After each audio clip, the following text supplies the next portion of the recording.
జ్ఞానం ఉన్నవాడైతే తల దగ్గర శంకుస్థాపన చేస్తారు. తల దగ్గర చేస్తారు. ఎక్కడైతే నీళ్లు ఉన్నాయో, ఎక్కడి నుంచి అయితే నీళ్లు తేవాలనుకుంటున్నారో అక్కడ శంకుస్థాపన చేస్తారు. కేవలం తలా తోక లేని వాళ్ళే తోక దగ్గర చేస్తారు. ఎందుకంటే బాధ ఏముంది ఈయనకి? మల్లన్న సాగర్ దగ్గర పోయి శంకుస్థాపన చేస్తే ఏం చెప్పాలా? ఎదురుగా కళ్ళు దొబ్బినాయా, నీకు కనబడతలేవా, అవి కాళేశ్వరం నీళ్లు కాదా అని ప్రజలు అడుగుతారు, రైతులు అడుగుతారు. ఇవి కాళేశ్వరంలో వచ్చిన నీళ్లు కావా అని సోయినవాడు ఎవడైనా అడుగుతాడు, మీడియా అడుగుతుంది, అందరూ అడుగుతారు. సమాధానం చెప్పలేరు. ఎందుకంటే కాళేశ్వరం కొట్టుకపోయింది, కాళేశ్వరం ఇదైంది అదైంది అని దిక్కుమాలిన మాటలు మాట్లాడిందే మీరు. కాబట్టి ఏం చేయాలా? తలా తోక లేని సన్నాసులు చేసే పని ఏదైతే చేయాలో తోక దగ్గర చేస్తున్నాడు ప్రారంభోత్సవం. తల దగ్గర చేయకుండా, మల్లన్న సాగర్ దగ్గర కాకుండా తోక దగ్గర అంటే గండిపేట దగ్గర చేసే ప్రయత్నం చేస్తూ ఉన్నారు. ఎందుకు? మీ అబద్ధాలను కప్పిపుచ్చుకోవడానికి. మీరు ఇన్ని రోజులు వాగిన వాగుడంతా చెత్తవాగుడు అని ప్రజలకు తెలుస్తుంది. కాబట్టి ఇవాళ మీరు ఎన్ని దిక్కుమాలిన మాటలు మాట్లాడినా చివరికి మళ్ళీ కాళేశ్వరమే మీకు దిక్కయింది. కాబట్టి ఇవాళ మొహం చెల్లక, మల్లన్న సాగర్ దగ్గర శంకుస్థాపన చేయడానికి మొహం చెల్లక ఈ ముఖ్యమంత్రి గారు, ఈ ప్రభుత్వం 1,00,000 కోట్ల అవినీతి, కూలిపోయింది, కాళేశ్వరం కూలేశ్వరం అయిపోయింది అని మాట్లాడిన మాటలు ఏవైతున్నాయో వాటి నుంచి తప్పించుకోవడానికే ఈరోజు గండిపేట దగ్గర ఒక డ్రామా చేస్తూ ఉన్నారు. అంటే ఒకటి చెప్పకనే చెప్పినట్టు మాత్రం ఈ ప్రభుత్వం అయ్యింది. ఎన్ని రోజులు కాళేశ్వరం కూలేశ్వరం అయిపోయిందని వాగిన నోళ్లే ఇవాళ అదే కాళేశ్వరం నీళ్లు తీసుకొచ్చి హైదరాబాద్ ప్రజలకు మేము గోదావరి నీళ్ళు అందిస్తామని చెప్తున్నారు. అంటే ముఖ్యమంత్రి కానీ ఈ ప్రభుత్వం కానీ చెప్పకనే చెప్పినట్టు అయ్యింది. కాళేశ్వరం మరి తెలంగాణకు కల్పతరువు, తెలంగాణకు కామధేనువు అని మొదటి నుంచి మేమేదైతే చెప్తున్నామో అది అక్షర సత్యం అని కాంగ్రెస్ ప్రభుత్వమే ఇలా ఒప్పుకున్నట్టు అయింది. తెలుగు పత్రికలో వచ్చింది. ఏమన్నది ఇలా? సుంకిశాల రిటైనింగ్ వాల్ కూలిపోతే HMWSB Hyderabad metro water supply and sewerage board నడుపుతున్నది ఈ ప్రాజెక్ట్ని, వాళ్ళ ఆధీనంలో నడుస్తున్నది. ఏం చెప్పారు ఇందులో? ఈ కాంట్రాక్టర్ ఎవరైతే ఉన్నారో ఆయన అర్జెంటుగా బ్లాక్ లిస్ట్ చేయండి, పక్కన పెట్టండి అని HMWSB మరి రిపోర్ట్ ఇచ్చింది అని వెలుగు పత్రిక, V6 వెలుగు సంస్థ వారిచ్చిన పత్రికా కథనం ఇది. మరి వాళ్ళు నేను అడుగుతున్న ముఖ్యమంత్రి గారిని, ఏ ఏజెన్సీ అయితే బ్లాక్ లిస్ట్ మీరు చేయాలో, ఏ ఏజెన్సీని అయితే బ్లాక్ లిస్ట్ చేయాలో, ఎవరినైతే నేషనల్ హైవే అథారిటీ ఆ ఏజెన్సీని బ్లాక్ లిస్ట్ చేసింది. మన కేరళలో ఒక రహదారి వీళ్ళు నిర్మాణం చేసినారు, NH66. అక్కడ ఒక స్లోప్ ప్రొటెక్షన్ వాల్ కొలాప్స్ అయింది, వీళ్ళు కట్టిందే, సేమ్ ఇదే కంపెనీ కట్టింది. నేషనల్ హైవే అథారిటీ వాళ్ళు, కేంద్ర ప్రభుత్వం వాళ్ళేమో వాళ్ళని బ్లాక్ లిస్ట్ చేసినారు, డీబార్ చేసినారు. మరి మీరెందుకు చేస్తలేరు? మీ డిపార్ట్మెంట్లో ఏ డిపార్ట్మెంట్లోనైతే సుంకిశాలు ఉంటుందో దాని రిటైనింగ్ వాల్ కొలాప్స్ అయితే మళ్ళీ వాళ్ళకే 7,400 కోట్ల వర్క్ ఇచ్చినావంటే ఏమర్థం చేసుకోవాలి నేను? ఒకేసారి 1,50,000 కోట్లు కాకుండా ముందు 7,400, ఆ తర్వాత నెక్స్ట్ ఇన్స్టాల్మెంట్లో మరొక 10,000, ఆ తర్వాత ఇంకో 20,000, ఈ పద్ధతుల్లో మూసీలో కూడా ముఖ్యమంత్రి గారు దోపిడీకి తెరలోపినారు. MR అనే సంస్థ హైదరాబాద్లో మీకు తెలుసు, MR ప్రాపర్టీస్ మీద ఇంకా ఎంక్వైరీ ఉంది. వాళ్ళని పిలిచి మాట్లాడుతున్నాడు ముఖ్యమంత్రి గారు, మూసీలోకి వచ్చేయండి మీరు, నేను 300 ఎకరాల ల్యాండ్ ఇస్తాను మీకు, అర్జెంటుగా మీరు వచ్చేయండి, అక్కడి నుంచి సంస్థను డబ్బులు తేండి, పెట్టేయండి అని చెప్తున్నాడు. ఇంకోవైపు ఇదే ఏజెన్సీ, ఏ ఏజెన్సీని అయితే బ్లాక్ లిస్ట్ చేయాలి అని HMWS సిఫారసు చేసిందో ఆ సంస్థతో మాట్లాడుతున్నాడు. మీరు రండి, ఇందులో హ్యామ్ మోడల్ చేద్దాం, మీకు ముందే ఇచ్చేస్తా, ల్యాండ్ అంతా 400 ఎకరాలు ఇచ్చేస్తా, కట్టుకోండి మీ ఇష్టం ఉన్నది అని వాళ్ళతో మాట్లాడుతున్నాడు.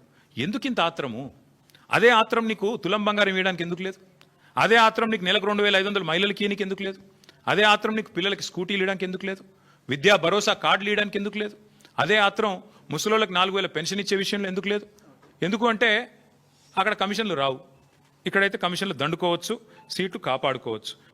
కాళేశ్వరం ద్వారా ఇప్పటిదాకా 1 కాదు 2 కాదు, ఏకంగా 240 TMCల నీటి వినియోగం జరిగింది. ఇది అక్షర సత్యం. దానివల్ల 20 లక్షల ఎకరాలకి మనం ఏం చెప్పడం కాదు.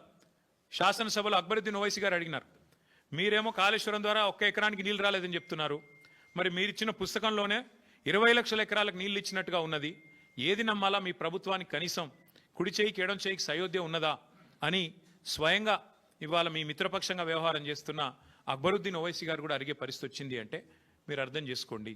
అట్లాగే అక్బరుద్దీన్ ఓవైసీ గారు అడిగినారు మొన్న, కాళేశ్వరం ఏదో కొట్టుకుపోయిందని మీరు అంటున్నారు, కానీ అక్కడ 12 లక్షల క్యూసెక్కుల వరద వచ్చినా నిక్షేపంలాగా ఉన్నది కదా బ్యారేజీ, మీరు అన్నట్టుగా ఏం లేదు, మీరు చెప్పేది తప్పు అనే మాట కూడా అక్బరుద్దీన్ ఓవైసీ గారు అడిగినారు.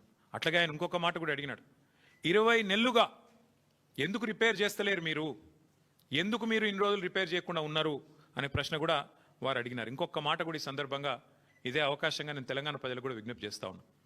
మొదటి రోజు నుంచి కాంగ్రెస్ రాహుల్ గాంధీ నుంచి మొదలు పెడితే గ్రామ స్థాయిలో ఉండే కాంగ్రెస్ కార్యకర్త దాకా ఒకటే మాట, 1,00,000 కోట్ల కుంభకోణం, 1,00,000 కోట్ల కుంభకోణం. చివరికి వాళ్ళ పిల్లనిచ్చిన మామ రేవంత్ రెడ్డి గారికి, పద్మారెడ్డి గారు, ఆయన చెప్పారు 94,000 కోట్లు ఖర్చు అయిన ప్రాజెక్టులో ఒకవైపు నీళ్లు కనబడుతుంటే 94,000 కోట్ల ఖర్చైన ప్రాజెక్టులో 1,00,000 కోట్ల కుంభకోణం ఎట్లా జరుగుతుందండి, ఇది రాజకీయ ఆరోపణ తప్ప ఇంకోటి కాదు అని పిల్లనిచ్చిన మామ కూడా నవ్వుతూ కొట్టిపాడేసినా కూడా ఇంకా ముఖ్యమంత్రి గారి బుద్ధి మాత్రం మారడం లేదు. వాస్తవం ఏంది, 94,000 కోట్లు ఖర్చు అయినాయని మీ ప్రభుత్వం కూడా చెప్తా ఉంది. బీఆర్ఎస్ ప్రభుత్వం ఉన్నప్పుడు కాళేశ్వరం ప్రాజెక్టు కోసం 93,769 కోట్లు, దాదాపుగా రౌండ్ ఆఫ్ చేస్తే 94,000 కోట్లు ఖర్చు అయినాయని మీ ప్రభుత్వం చెప్పింది. అందులో మేడిగడ్డ బ్యారేజ్ ఖర్చు ఎంత, 4,000 కోట్లు. 4,000 కోట్లలో మన హరీష్ రావు గారు వివరంగా చెప్పినారు. ఏది శాసనసభలో 4,000 కోట్లలో భూసేకరణకు ఎంత అయింది, రిటైనింగ్ వాల్స్ కన్స్ట్రక్షన్కి ఎంత అయింది, ఓన్లీ ఆ బ్యారేజ్ ఏదైతే సిమెంట్ స్ట్రక్చర్ ఉందో దానికి ఎంత అయింది లెక్క తీస్తే మరి 85 పిల్లర్లు ఉండే ఆ బ్యారేజ్ ఖర్చు అయింది 1,500 2,000 కోట్లు. అందులో ఎన్డీఎస్ఏ రిపోర్ట్లు కూడా ఏం చెప్పినారు, కేవలం 7th బ్లాక్ ఒక్కటి పునర్నిర్మాణం చేస్తే చాలు అని చెప్పారు. మరి 7 బ్లాకుల్లో ఒక్క బ్లాక్ దెబ్బతింటే ఆ మొత్తం 7 బ్లాక్లకు 1,500 2,000 కోట్లు ఖర్చు అయింది అనుకుంటే ఒక బ్లాక్ కోసం ఎంత అవుతుంది, 250 300 కోట్లు ఖర్చు అవుతుంది. ఆ 250 300 కోట్లు కూడా ఒక్క రూపాయి కూడా ప్రభుత్వం పెట్టే అవసరం లేదు, ఒక్క రూపాయి కూడా ప్రజల సొమ్ము వృధా చేసే అవసరం లేదు. ఆ ఏజెన్సీయే నేను కడతానంటూ ముందుకు వచ్చింది. మరి ఇవాళ నేను ముఖ్యమంత్రిని రాష్ట్ర ప్రభుత్వాన్ని అడుగుతున్నా, ఎక్కడైంది వృధా ప్రజల సొమ్ము? ఆ ఏజెన్సీ మళ్ళీ తిరిగి పునర్నిర్మాణం చేస్తానంటుంటే 2 ఏళ్లుగా దాన్ని పండబెట్టింది మీరు, పడావ పెట్టింది మీరు, కిందికి నీళ్ళని తీసుకుపోయి బనకచర్ల కట్టుకోవడానికి ఫెసిలిటేట్ చేస్తున్నది మీరు. ఒక్క రూపాయి ప్రజా సొమ్ము కూడా దుర్వినియోగం కాలేదు అని మొదటి నుంచి మేము చెప్తున్న మాట ఇవాళ మళ్ళొక్కసారి రుజువు అవుతా ఉంది. 94,000 కోట్లలో మిగతా అంతా బాగానే ఉంది. అన్ని రిజర్వాయర్లు బాగున్నాయి, పంప్ హౌజులు బాగున్నాయి, సబ్ స్టేషన్లు బాగున్నాయి, కాలువలు బాగున్నాయి, సొరంగాలు బాగున్నాయి, అన్ని బాగానే ఉన్నాయి, అన్ని నడుస్తున్నాయి. వాళ్ళ ఇదేదో కొత్త ప్రాజెక్ట్ కాదు. This paper is from 18th May 2023, 18 మే 2023. ఇందులో ఏం రాసిందండి, భాగ్యనగరంలో గలగల గోదావరి. ఇది దేని మీద బేస్ చేసుకుని రాసినారు, 17 మే 2023 నాడు కేబినెట్ సమావేశం జరిగింది పెద్దలు కేసీఆర్ గారి నాయకత్వంలో, ఆయన ముఖ్యమంత్రిగా. 17 మే 2023 అందులో ఏ నిర్ణయం తీసుకున్నారు, భాగ్యనగరానికి ఆ రోజు మూసీ ప్రాజెక్టు చైర్మన్గా పెద్దలు సుధీర్ రెడ్డి గారు, ఎల్బీ నగర్ ఎమ్మెల్యే గారు ఉన్నారు. ఆ రోజు ఏ నిర్ణయం తీసుకున్నామంటే కేవలం 1,100 కోట్ల ఖర్చుతో, కేవలం 1,100 కోట్ల ఖర్చుతో కాళేశ్వరం ప్రాజెక్టులో ఉన్న కొండపోచమ్మ సాగర్. ఇక్కడ ఒక విషయం మిత్రులందరికీ మీకు అర్థం కావాలి. కేసీఆర్ గారు కాళేశ్వరాన్ని ఎట్లా డిజైన్ చేశారంటే హైదరాబాద్ నెత్తిన, ఎందుకంటే హైదరాబాద్ మహానగరం భారతదేశంలో అల్టిమేట్గా 2వ అతిపెద్ద నగరంగా మారబోతుంది, తప్పకుండా మారుతుంది.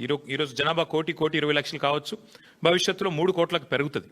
అందుకే కేసీఆర్ గారు కాళేశ్వరం డిజైన్ చేసినప్పుడే రోజుకు 3 TMCల నీళ్ళు ఎత్తిపోస్తే భవిష్యత్తులో మనకు 1 TMC నీళ్లు హైదరాబాద్కే అవసరం పడుతుంది. 3 కోట్ల జనాభా పెరిగిన తర్వాత మళ్ళీ కొత్తగా నీళ్ల కోసం ఇవాళ చెన్నైలోనో లాటూరులోనో ఎట్లయితే రైళ్లలో ట్యాంకర్లు పెట్టి తెచ్చుకుంటున్నారో ఆ అవస్థ మన భవిష్యత్ తరాలకు ఉండొద్దన్న ఉద్దేశంతో చాలా ముందు చూపుతో 3 TMCల నీళ్లను మేడిగడ్డ నుంచి ఎత్తిపోసి ఇక్కడికి తీసుకొచ్చి మెడ్మానేర్ నుంచి ఆడికెళ్ళి పైకి తీసుకురావాలని ఒక ఆలోచన చేసినారు. అందులో భాగంగానే ఆనాటి మా ప్రభుత్వం తీసుకున్న నిర్ణయం ఏంటి అంటే కొండపోచమ్మ సాగర్ 618 మీటర్ల పైన ఉంటుంది సముద్ర మట్టానికి, మల్లన్న సాగర్ 560 మీటర్లు 557 మీటర్ల మీద ఉంటుంది, మన గండిపేట 540 మీటర్ల మీద ఉంటుంది. అంటే కొండపోచమ్మ నుంచి నీళ్ళు తీసుకుంటే 618 మీటర్లకు వెళ్ళి 540 మీటర్లకు తీసుకుంటే గ్రావిటీ ద్వారానే నీళ్ళు తెచ్చుకోవచ్చు పూర్తి స్థాయిలో. అంటే 618 మీటర్లకి నీళ్లు వస్తే కిందికి పోతాయి కదా, పడవ దిక్కు నీళ్లు పల్లం దిక్కు పోతాయి కదా, అట్లా మనం తెచ్చుకోవచ్చు అనేది ఆ రోజు మా ప్రణాళిక. దానిలో భాగంగా ఏం చేసినాము, అదే సమావేశంలో 111 జీవో ఎత్తివేస్తూ ఆ రోజు తీసుకున్న నిర్ణయం ఏంటి అంటే నేను చదివి వినిపిస్తాను మీకు. కాళేశ్వరం ప్రాజెక్టులో భాగంగా 15 TMCల సామర్థ్యంతో నిర్మించిన కొండపోచమ్మ సాగర్ నుంచి సాగునీటి కోసం సంగారెడ్డి కాలువ నిర్మిస్తున్నారు. ఈ గ్రావిటీ కాలువ 27వ కిలోమీటర్ దగ్గర హిమాయత్ సాగర్, ఉస్మాన్ సాగర్కు కాళేశ్వర జలాల్ని మళ్లించి ఏర్పాటు చేశారు. సంగారెడ్డి కాల్వ గరిష్ట వరద ప్రవాహ సామర్థ్యం 5,054 క్యూసెక్కులు కాగా ఇందులో సాగునీటికి 4,354 క్యూసెక్కులు కేటాయించారు. మిగతా 700 క్యూసెక్కులను జంట జలాశయాలకు తరలించి మూసీ ప్రక్షాళనకు కేటాయించారు. సంగారెడ్డి కాల్వ 27వ కిలోమీటర్ నుంచి మళ్లించే కాళేశ్వర జలాలని సమీపంలో ఉన్న రావల్కోల్ చెరువుకు తరలిస్తారు. అక్కడి నుంచి కాల్వ ద్వారా లేదా పైప్ లైన్ ద్వారా ముత్తంగి ప్రాంతం మీదుగా గండిపేట జలాశయానికి తరలిస్తారు. గండిపేట నుంచి జలాలు హిమాయత్ సాగర్కు వస్తాయి. అక్కడి నుంచి ఏడాది పొడవునా జంట జలాశయాలు కాళేశ్వరం జలాలతో నిండుగా ప్రవహించనున్నాయి. దీంతో పాటు ఇంకొక ముఖ్యమైన మాట, హుసేన్ సాగరు హైదరాబాద్ నడిబొడ్డున ఉంటుంది. హుసేన్ సాగర్ని కూడా ఎప్పటి నుంచో నడుస్తున్నాయి ప్రణాళికలు క్లీన్ చేయాలని. మేము ఆ రోజు ప్లాన్ చేసింది ఏంటంటే జంట జలాశయాల నుంచి అంటే గండిపేట నుంచి బుల్కాపూర్ నాలా ద్వారా మనం హుసేన్ సాగర్ కూడా ఆ రోజే ప్లాన్ చేసినాం. హుసేన్ సాగర్ కూడా గోదావరి జిల్లా తీసుకొచ్చి బుల్కాపూర్ నాలా ద్వారా అంటే గండిపేట నుంచి బుల్కాపూర్ నాలాలో ఒక పాయ వదిలిపెడితే గోదావరి నీళ్లు దాని నుంచి స్ట్రైట్గా హుసేన్ సాగర్ కూడా వస్తాయి.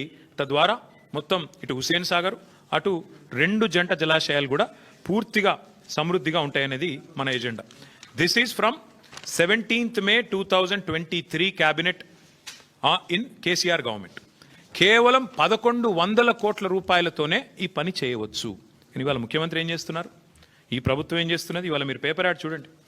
కొండపోచమ్మ దగ్గర మేం సోర్స్ పెడితే దాన్ని కట్ చేసినారు, తీసేసినారు. కారణం లోగుట్టు పెరుమాళ్ళకెరక అని వారికే తెలవాలి, మాకు తెలియదు. 1100 కోట్లతో అయిపోయే ప్రాజెక్టును ఇవాళ 7,380 కోట్లు 90 కోట్లు అంటే దాదాపు 7 రెట్లు పెంచేసినారు.